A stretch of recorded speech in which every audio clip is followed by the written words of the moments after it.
क्या आपको cheque book भरने का तरीका पता है? नहीं पता है तो ये वीडियो को पूरा देखिए, आपको मालूम पड़ जाएगा किस तरीके से चेक भरा जाता है। ये सामने आपके डिस्प्ले पे बैंक ऑफ बड़ौदा का एक चेक दिखाई दे रहा है। आपका कोई भी बैंक का चेक हो सकता है, उससे कोई मायने नहीं रखता है। चेक सिर्फ नाम है, बैंक कोई भी चल सकता है। तो सबसे पहले जिस इंसान को चेक आपको देना है उसका चेक पे नाम होना बहुत ज़रूरी है। कितना पैसा देना वो लिखना बहुत ज़रूरी है, ये बहुत मायने रखता है।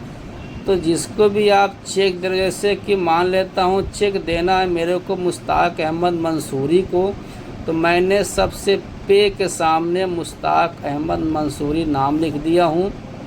वीडियो को ज़रूर देखना, स्किप मत करना, नहीं तो आपको समझ में नहीं आएगा। फिर कहोगे भाई साहब ज़रा चेक भर दो, ज़रा मेरा चेक भर दो। तो जिसको चेक देना उसका मैंने नाम लिख दिया। इसी तरीके से आपको भी जिसका भी चेक बनाना है जिसके नाम से, उसका नाम लिखना बहुत ज़रूरी है। अब दूसरा स्टेप आता है कि तारीख कौन सा रहेगा। तो तारीख का बहुत ध्यान देना है। अगर लिखने में कहीं दिक्कत रहेगा तो तारीख बॉक्स बाय बॉक्स में वर्ड बाय वर्ड में लिखा जाएगा। जैसा भी, जैसे कि आज तारीख हो गया 7, तो मैंने लिख दिया हूँ 07, मतलब 10 के नीचे रहेगा तो 0 लगता है, और जब 10 के ऊपर जाएगा तो 0 सामने से हट जाता है। तो तारीख 07 मतलब आज 7 तारीख हो गया, और 01 बोले तो पहला महीना हो गया। तो 0701 मतलब कि 7 तारीख पहला महीना सन 2026, यानी 2026।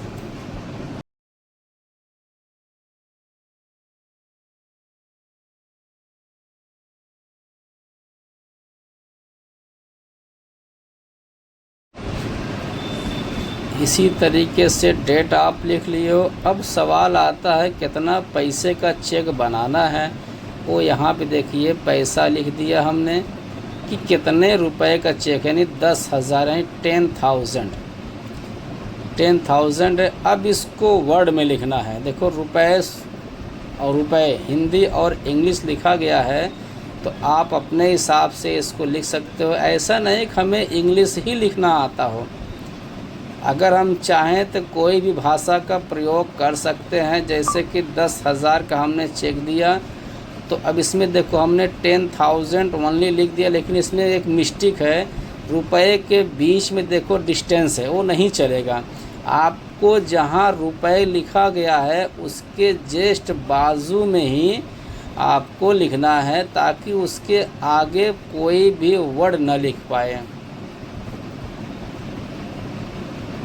अब देखो 10,000 ओनली, मतलब ये 10,000 का हमने चेक बनाया और उसको वर्ड में भी लिख दिया। अब ये 10,000 से कोई भी आगे मेंशन नहीं कर सकता है।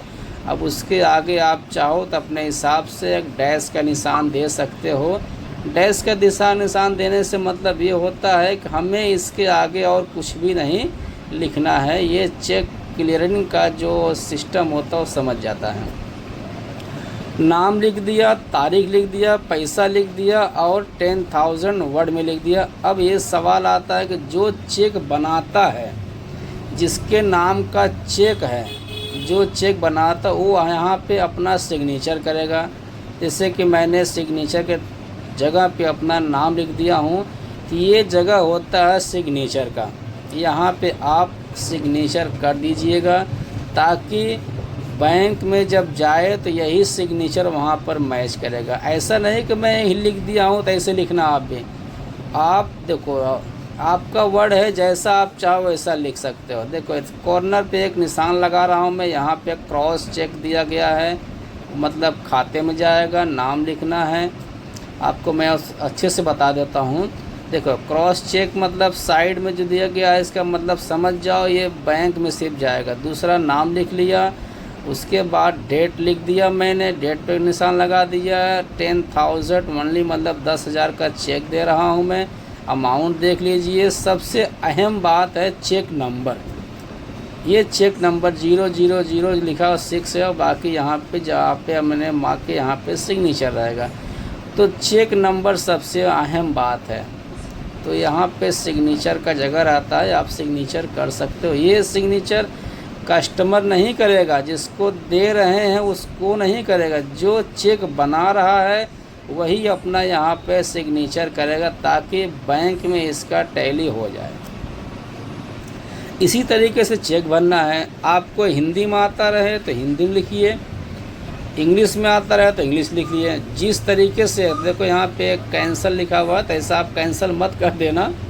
ये तो मैं एक चेक बना के रखा था, तो मैंने उसको देखो अभी हटा देता हूँ, ताकि आपको ये समझ में आ जाए नहीं कि चेक पे पहले कैंसिल लिखना है फिर चेक बनाना है, तो ख़राब हो जाएगा। अपने बात को ध्यान दीजिए, बात को आगे शेयर